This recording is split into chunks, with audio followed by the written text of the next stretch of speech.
न तू ज़मीं के लिए है न आसमां के लिए, जहां है तेरे लिए तू नहीं जहां के लिए।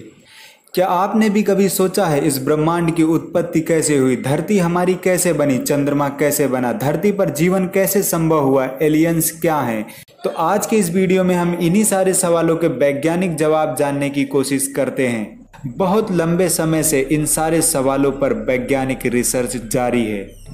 वैज्ञानिक रिसर्च से ये पता चला कि जिसे ब्रह्मांड, कायनात या यूनिवर्स बोलते हैं, इसका आज भी विस्तार हो रहा है। यानी कि इस ब्रह्मांड में मौजूद सारी चीजें एक दूसरे से आज भी दूर हो रही हैं, जिससे ये पता चला कि बहुत समय पहले ये सारी चीजें एक साथ एक बिंदु पर रही होंगी।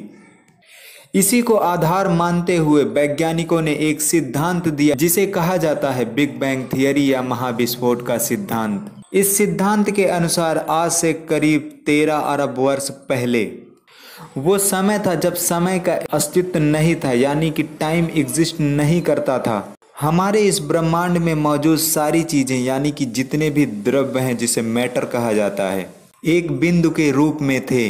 किसी कारणवश इसमें एक भयंकर विस्फोट हुआ जिसे कहा जाता है बिग बैंग थियरी या महाविस्फोट का सिद्धांत। इस महाविस्फोट का कारण इस बिंदु में मौजूद रासायनिक पदार्थों की रासायनिक क्रिया भी हो सकती है।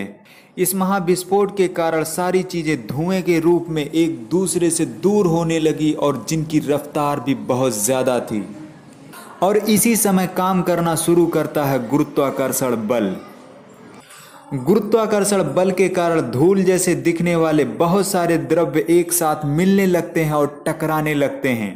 इस गुरुत्वाकर्षण बल के कारण बहुत सारे पिंड अपने आसपास मौजूद छोटे छोटे पिंडों को अपनी तरफ खींच लेते हैं और उनका आकार बड़ा हो जाता है। और इस बड़े पिंड के गुरुत्वाकर्षण बल के कारण कुछ छोटे पिंड इनका चक्कर लगाने लगते हैं। तो इस तरीके से गुरुत्वाकर्षण बल और विद्युत चुंबकीय बल, इलेक्ट्रोमैग्नेटिक फोर्स, अरबों तारों का एक सेटअप बन जाता है जिसे मंदाकिनी गैलेक्सी या आकाश गंगा कहते हैं। एक आकाश गंगा में, यानी कि एक गैलेक्सी में अरबों तारों की संख्या होती है। अनुमान ये लगाया गया है कि एक गैलेक्सी में 10 के घात 11 की संख्या में तारे होते हैं। और इसी तरीके की अरबों गैलेक्सियां इस ब्रह्मांड में मौजूद हैं। अनुमान इसका भी यही लगाया गया है कि 10 के घात 11 की कोटि की गैलेक्सियां इस ब्रह्मांड में मौजूद हैं। हमारी पृथ्वी जिस गैलेक्सी में मौजूद है उसे मिल्की वे कहा जाता है। इन गैलेक्सियों का आकार सर्पिलाकार, वृत्ताकार और अनियमित भी हो सकता है। तो कुछ इस तरीके से उत्पत्ति हुई हमारे ब्रह्मांड की। इसके अलावा वैज्ञानिकों के और भी मत हैं कि बिग बैंग थियरी के अलावा भी दूसरे भी मत हैं जिस तरीके से ब्रह्मांड की उत्पत्ति हुई है। कुछ वैज्ञानिकों का मानना है कि ब्रह्मांड की उत्पत्ति बिग बैंग थियरी से नहीं हुई है।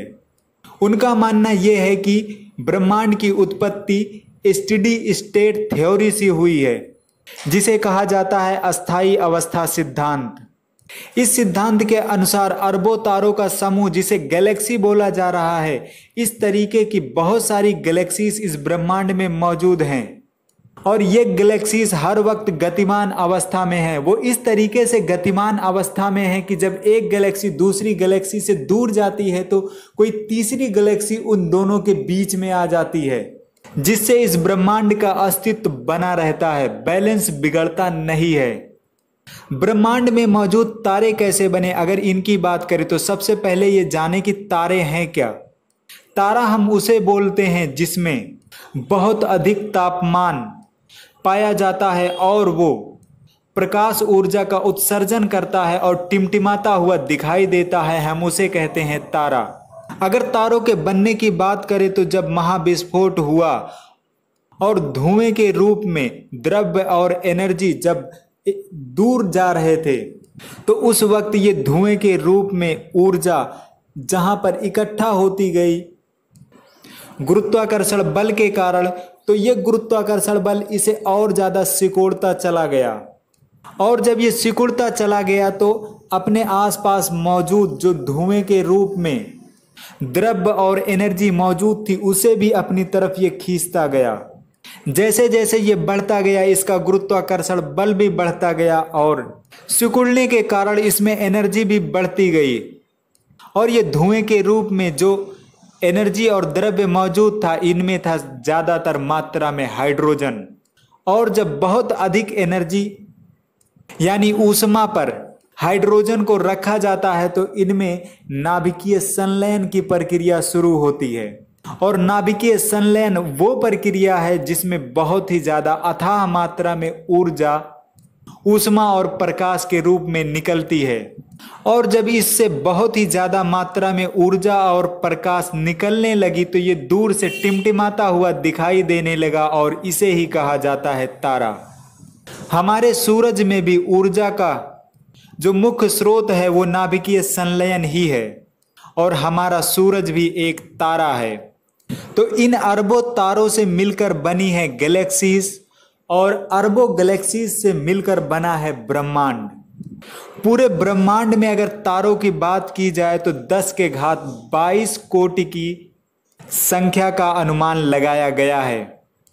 अब बात करते हैं धरती की यानी कि अर्थ की। धरती की उत्पत्ति लगभग 5 अरब वर्ष पहले हुई थी।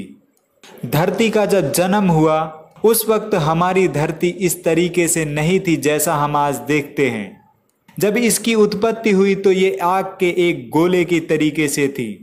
और आपको पता होगा कि रासायनिक पदार्थ जहाँ कहीं पर भी होते हैं वो रासायनिक क्रिया करते रहते हैं। तो इस हमारी पृथ्वी में मौजूद हाइड्रोजन और ऑक्सीजन मिलकर जब पानी बने तो वो पानी हमारी धरती के ऊपरी सतह पर गिरता और धरती इतनी गर्म थी कि वो गिरते ही तुरंत भाप बनकर उड़ जाता। तो करोड़ों वर्षों तक इसी तरीके से होता रहा और धीरे धीरे हमारी पृथ्वी ठंडी होती गई।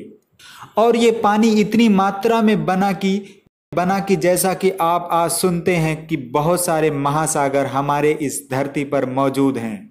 हमारी पृथ्वी की ऊपरी सतह तो बिल्कुल ठंडी हो चुकी है लेकिन अंदर की सतह आज भी गर्म है। जैसा कि आप कई बार सुनते होंगे कि पृथ्वी से लावा निकलता है जिसे ज्वालामुखी बोला जाता है। ये पृथ्वी के अंदर की आग है जो नर्म स्थान से बाहर निकलती है। और अनुमान ये लगाया जाता है कि जब धरती का तापमान इस तापमान तक पहुंच गया कि यहाँ पर जीवन संभव हो सका तो सबसे पहले जन्म हुआ डायनासोर और मेमल्स का। मेमल्स एक स्तनधारी जीव था जो धरती पर बिल बनाकर रहता था और डायनासोर एक विशालकाय प्राणी था।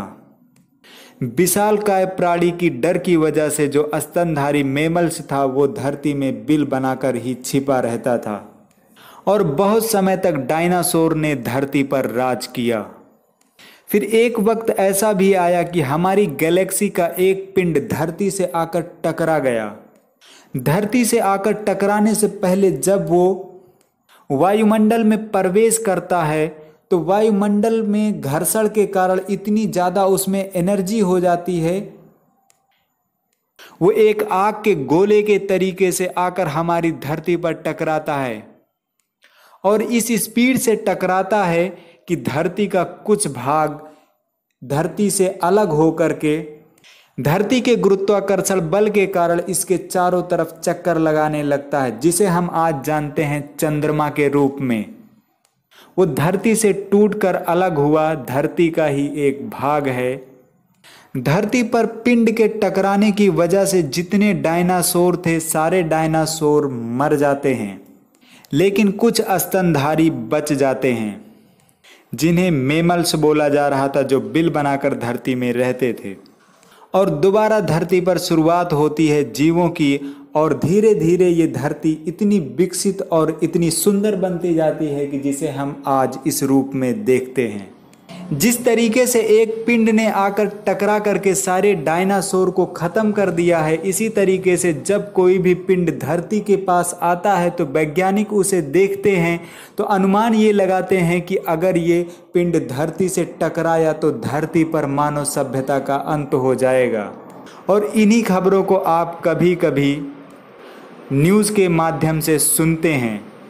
वैज्ञानिकों की बहुत सारी मेहनत के बावजूद भी ब्रह्मांड के कुछ ही हिस्सों की जानकारी मिल सकी है और ब्रह्मांड का बहुत सारा हिस्सा ऐसा है जिसके बारे में अभी किसी भी वैज्ञानिक को कोई जानकारी नहीं है। इसीलिए ये अनुमान लगाया जाता है कि ब्रह्मांड में कोई ऐसा ग्रह उपग्रह या कुछ भी ऐसा हो सकता है जहाँ पर हमारी धरती के तरीके से जीवन हो और वो सभ्यता धरती की सभ्यता से भी आगे हो। धरती के अलावा ब्रह्मांड में अगर और भी कहीं जीवन है तो उन्हीं जीवित प्राणियों को ही बोला जाता है एलियंस, जिसका अभी तक कहीं भी पता नहीं चला है।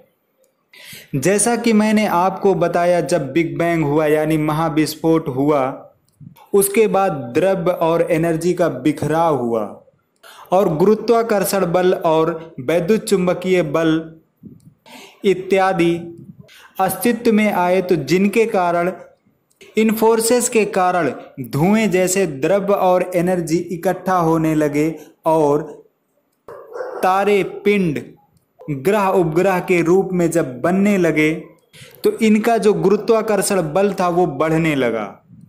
द्रव्य और एनर्जी का सम्मिलित रूप जब सिकुड़ता जाता तो इसका गुरुत्वाकर्षण बल बढ़ता जाता और अपने आसपास के द्रव्य और एनर्जी को अपने में समाहित करता जाता और ये जितना सिकुड़ता जाएगा उतना ही ज़्यादा इसका गुरुत्वाकर्षण बल बढ़ता जाएगा।